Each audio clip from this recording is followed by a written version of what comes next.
News 46 is brought to you by Bees Embroidery and Garment Printing, specializing in custom and personalized decoration of gifts, garments, and more.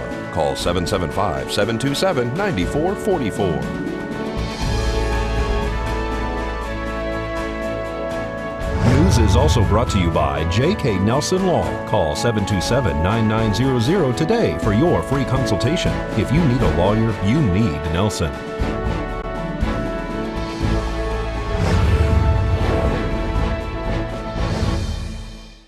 Tonight on News 46, one person is injured in a crash. We get an update regarding yesterday's fire. And what do you like most about Pahrump? News 46 starts now.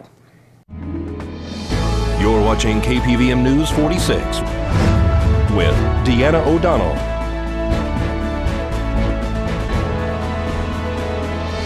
News 46, local coverage you can count on.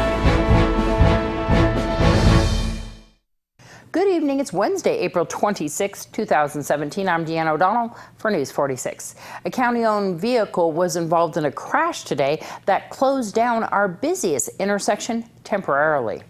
Traffic was blocked in all directions this afternoon for a two-vehicle accident involving a county flatbed vehicle and a black dually truck with a California plate. 3 occupants were inside the black pickup truck. One was reportedly having some type of medical issue shortly after the accident. He was transported by ground ambulance to Desert View Hospital. We caught up with Fire Chief Scott Lewis at the scene. Dispatch for a report of an injury motor vehicle accident on Highway 372 and 160. Upon arrival, we found, in fact, a two-vehicle accident. Appears to be a T-bone type collision. Our scene assessment and size up revealed that one of the occupants of the larger pickup truck was entrapped in the vehicle. Engine 1 was assigned to rescue group along with Medic 1. The Medic 2 team was assigned to patient care. There was a secondary collision, was there? It appears to be one impact between the two vehicles. NHB is investigating as to what the cause was. All right, and this is involving a town's vehicle, right? It's actually a county-owned vehicle.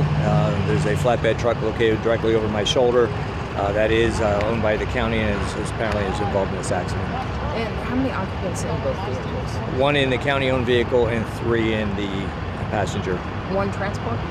Thus far. Nevada Highway Patrol Sergeant Carlos Rivera told News 46 that it appears that the black pickup truck was at fault in this accident. No one else claimed any injury at the time of the collision. Highway Patrol would like to remind everybody, please make sure to yield to oncoming vehicles as this accident appears to be caused by failure to yield the right-of-way. This is Deanna O'Donnell for News 46. And Fire Chief Scott Lewis also gave us an update regarding yesterday's structure fire on Stardust Street. Just after 1 o'clock, we were dispatched a report of a structure fire. While we were en route, we were receiving reports that the structure was well involved and there was immediate exposures. Upon arrival, we found a fully involved, unattached 2-car garage. However, it had extended already to, on the exposure, double-wide manufacturer on the, what we call the Delta side, and it was an immediate threat to the neighbor's double-wide manufacturer dwelling on the Bravo side.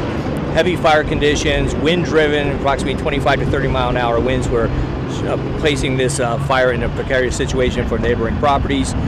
Crews commenced a quick knockdown while protecting the exposure structures. They found that they actually had to go into the primary dwelling on the involved property because the fire had extended into the attic space. So they commenced an interior attack while they were also protecting the exposure building and also doing a direct attack on the unattached garage. On the property where the fire originated included the unattached 2-car garage as well as the double-wide manufactured dwelling in which the fire traveled into the attic space. The occupant of the property that was involved sustained burns to the bottom part of his feet. And then this was an accidental... It's an accidental fire, but it brings us great memory as to what our message is about burning. This was dry ground cover. There was an ignition source of open flame to the ground cover. The winds took that fire in very short fashion directly to the structures. Dry conditions, high winds, introduction of flame to the dried out material. We're getting into that season now and we're starting to see these calls over and over again. You have to take every precaution to make sure that you're prepared. And there was no burning permitted yesterday because of the fact that the winds were up. The occupants of the original property of origin were trying to re-enter the house. We cannot allow that to occur because we are already aware that there was fire extended into that dwelling. Life safety is our paramount concern, so we're not going to allow anyone to re-enter or get involved in the property where we're fighting the fire. They need to be moved to a safe spot. And it takes time away and energy away from what we're trying to accomplish with the suppression by having to corral people. A daughter called Nye County Dispatch last night to report that her father called her to report he had been in an accident. A two-vehicle accident occurred last night on Highway 160 and Cass Street. Front Valley Fire and Rescue and Nye County Sheriff's deputies arrived on scene on South Highway 160 for two vehicles that were still in the roadway. All occupants were checked out on scene and decided not to be transported to local medical facilities. Nye County Sheriff's deputies are investigating. This is Deanna O'Donnell for News 46. After the break, we're going to tell you what's going to happen with your wireless internet in the morning.